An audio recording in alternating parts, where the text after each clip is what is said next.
A body of mass 1 kg is suspended with the help of two strings, making angle as shown in figure. The magnitude of tension T1 and T2 respectively are in Newton.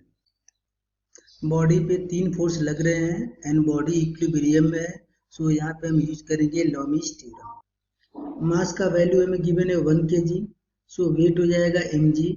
मास का value 1, g का value यदि हम 10 put करेंगे then wait का value हो जाएगा 10 Newton. अब हमें कैलकुलेट करना है angle between two force, so T1 and T2 के बीच का एंगल हो जाएगा 90 डिग्री। ये एंगल 90 डिग्री है, so the angle between T2 and mg will be 90 plus 30, that means 120 degree. The angle between horizontal line and mg is 90 degree, so the angle between T1 and mg will be 90 plus 60, that means 150 degree. यहाँ पे हम use करेंगे by Lami's theorem. Lami's theorem होता है first force divided by sine of angle between second and third force equal to second force divided by sine of angle between first and third force equal to third force divided by sine of angle between first and second force. So यहाँ पे लिख सकते हैं wait का value है mg, that means W divided by sine of angle between T1 and T2, the value is 90 degree, is equal to T1 divided by sine of angle between T2 and mg, and ये angle है 120, equal to T2 divided by sine of angle between T1 and mg, and T1 and mg के बीच का angle है 150 degree.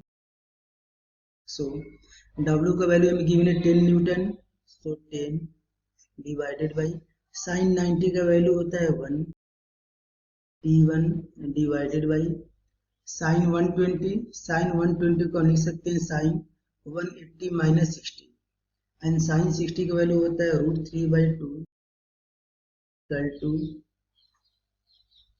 T2 divided by sine 150, sine 150 को हम लिख सकते हैं साइन 180 माइनस 30, एंड साइन 30 का वैल्यू होता है 1/2।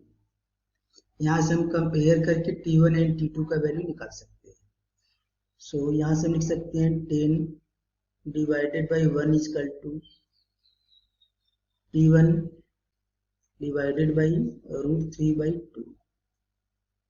सो यहाँ से हम लिख सकते हैं T1 इक्वल टू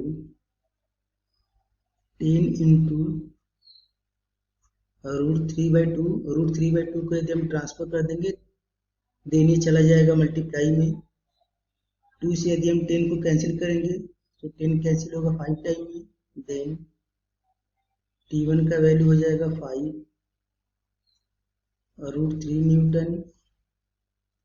अब हमें कैलकुलेट करना है T2, तो यहाँ पर लिख सकते हैं 10 divided by 1 equal to T2 divided by 1/2।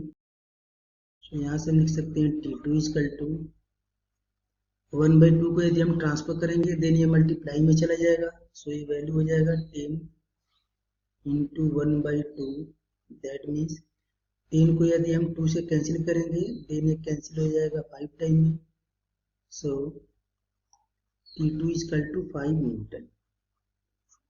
That means T1 का वैल्यू आएगा 5 √3 एंड T2 का वैल्यू 5 न्यूटन। सो करेक्ट होगा ऑप्शन नंबर